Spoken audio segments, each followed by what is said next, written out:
రాష్ట్రానికి ఉప ముఖ్యమంత్రి అయిన కొత్తలో లక్ష్మీ నరసింహస్వామి వారికి ఇచ్చిన హామీని పవన్ కళ్యాణ్ ఇప్పుడు నిలబెట్టుకున్నారు. దేవాలయానికి 30 ఎకరాల ప్రభుత్వ భూమిని కేటాయించారు.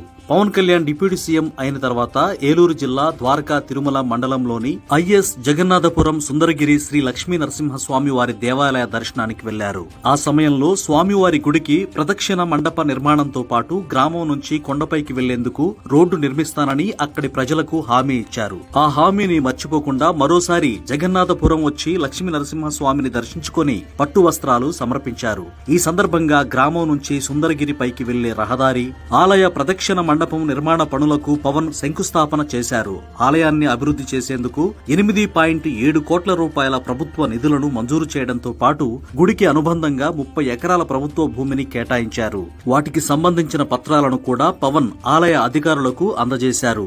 రాజకీయ నాయకులు చాలా హామీలు ఇస్తుంటారు, కానీ గుర్తు పెట్టుకుని ఆ హామీలు అమలు చేస్తే ప్రత్యేకమైన గుర్తింపు వస్తుంది. డిప్యూటీ సీఎం పవన్ కళ్యాణ్ అలాంటి గుర్తింపునే సాధించుకోవడంపై ప్రజల నుంచి ప్రశంసలు వస్తున్నాయి.